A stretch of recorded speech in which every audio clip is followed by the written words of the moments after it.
Kadapa RIMS దగ్గర నిరుద్యోగ యువతీ యువకులు ఆందోళనలకు దిగారు. గత ప్రభుత్వం Kadapa RIMS, Pulivendula medical college, Kadapa cancer institute, mental health institute కు సంబంధించి ఉద్యోగాల నోటిఫికేషన్ నెంబర్ 14వ తేదీన విడుదల చేశారన్నారు.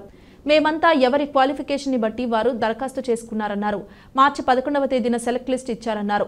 సర్టిఫికెట్ వెరిఫికేషన్ అయిపోయినా కూడా ఉద్యోగం ఇవ్వకుండా కాలయాపన చేసి ఇప్పుడు ప్రభుత్వం మారింది, ఉద్యోగం లేదంటూ అధికారులు చెబుతున్నారన్నారు. మాకు న్యాయం చేయాలని, లేకుంటే పెద్ద ఎత్తున ఆందోళనలు చేస్తామని హెచ్చరించారు. సార్, ఎందుకంటే మేము ప్రైవేట్లో చేసుకునే వాళ్ళము మేము రిజైన్ ఇచ్చేసి మాకు అందరికీ అంటే మేము ఊర్లలో కూడా చెప్పుకొని మాకు జాబ్ వచ్చిందని సంతోషంగా అందరికీ చెప్పుకొని మాకు ఈ విధంగా చేశారనమాట. ఫస్ట్ ప్రొవిజన్ లిస్ట్ ఇచ్చినారు, దాన్ని తీసేసి మళ్ళీ ఫైనల్ లిస్ట్ ఇచ్చినారు. 2-3 సార్లు పెట్టినారనమాట. 2-3 సార్లు పెట్టి తర్వాత మళ్ళీ మేము సెలక్షన్ లిస్ట్ ఇస్తామని చెప్పేసి సెలక్షన్ లిస్ట్ ఇచ్చారు. తర్వాత కూడా మేము అందరం సెలక్షన్ అయిపోయినాం అనమాట. అయిపోయిన తర్వాత మళ్ళీ ఏం చెప్పినారు, లేదులేండి మీకు ఎలక్షన్స్ కోడ్ పడింది, ఎలక్షన్స్ కోడ్ అయిపోయిన వెంటనే మీకు ఆర్డర్ ఫామ్స్ ఇస్తామని చెప్పేసి అన్నారు. ఎలక్షన్స్ అయిపోయిన తర్వాత వెళ్ళేసి మళ్ళీ అడిగినా మేము కలెక్టర్ గారిని అడిగితే, లేదు ఇప్పుడు గవర్నమెంట్ మారిపోయింది అనమాట, మీకు కొత్త గవర్నమెంట్ వచ్చింది కాబట్టి మళ్ళీ వేరే విధంగా వేస్తే మేము మళ్ళీ తర్వాత చెప్తాము, ఇప్పటికైతే ఏం లేదని చెప్పేసి అన్నిట్లు అంటున్నారు. మాకు న్యాయం జరగాలని మేమందరం కోరుకుంటున్నాం సార్. మేము Kadapa RIMS combined notification, Pulivendula medical college, Kadapa cancer institute, ఇంకా మెంటల్ హెల్త్ ఇన్స్టిట్యూట్ సంబంధించి ఉద్యోగాలకు సంబంధించిన అభ్యర్థులము. ఈ నోటిఫికేషన్ వచ్చి డిసెంబర్ 14వ తారీఖు వచ్చింది. మాకు ఈ నోటిఫికేషన్ సంబంధించిన సెలెక్టెడ్ లిస్ట్ వచ్చేసి మార్చి 11వ తారీఖు ఇచ్చారు. అంటే దాదాపు 3 మంత్స్ పట్టింది సమయం. కానీ సర్టిఫికేట్ వెరిఫికేషన్ అయిపోయినా కానీ అభ్యర్థులకు ఇంతవరకు మాకు అపాయింట్మెంట్ ఆర్డర్స్ ఇవ్వలేం లేదు. అప్పటి నుంచి మేము కలెక్టర్ గారిని కానీ ప్రిన్సిపల్ గారిని కానీ కలవడం జరిగింది. వాళ్ళైతే అదో మాట ఇదో మాట చెప్పి నాన్స్తూ ఉంటున్నారు. ఇంతవరకు కానీ మాకు ఎలాంటి సరైన సమాధానం చెప్పలేదు.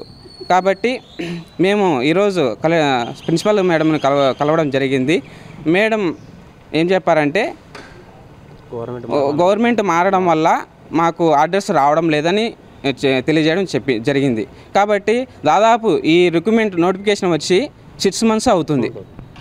కానీ నిరుద్యోగుల పక్షాన ఏ అధికారి కూడా మాకు న్యాయం చేయాలనే ఆలోచన కానీ చిత్తశుద్ధి కానీ లేదని మేము ఇందు మూలంగా తెలియజేస్తుంటున్నాం. కాబట్టి గౌరవ కలెక్టర్ కానీ, కమిషనర్ కానీ, హెల్త్ మినిస్టర్ కానీ, ప్రిన్సిపల్ మేడం కానీ మా యొక్క నిరుద్యోగుల మీద దయ చూపి మేము ఉండే జాబ్స్ కూడా మాకు సర్టిఫికేట్ వెరిఫికేషన్ అయిపోయిందంటే దాదాపు 99% జాబ్ వచ్చిందనే ఉద్దేశంతో వేరే చోట్ల కూడా ప్రైవేట్లో చేసుకుంటాం. మేము కూడా రిజైన్ ఇవ్వడం జరిగింది. ఎందుకంటే వాళ్ళు కూడా పీరియడ్ అడిగారు ఎంతవరకు చేస్తారని. కాబట్టి ఈరోజు గవర్నమెంట్లో జాబ్ లేకుండా, ప్రైవేట్లో జాబ్ లేకుండా మేము ఈ విధంగా ఈ అధికారుల నిర్లక్ష్య వైఖరి వల్ల ఈ విధంగా మేము రోడ్డున పడాల్సిన అవసరం వచ్చిందని ఇందు మూలంగా తెలియజేసుకుంటూ ఉంటున్నాం.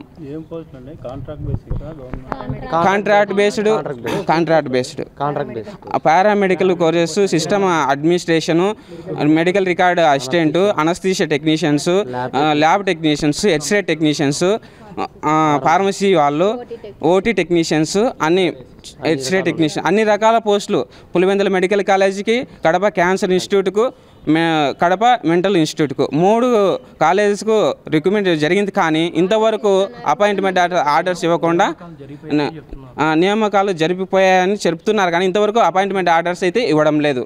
ఇవ్వకుండా మాకు ఈ విధంగా అన్యాయం చేస్తున్నారని 200 మెంబర్స్ ఉన్నాం.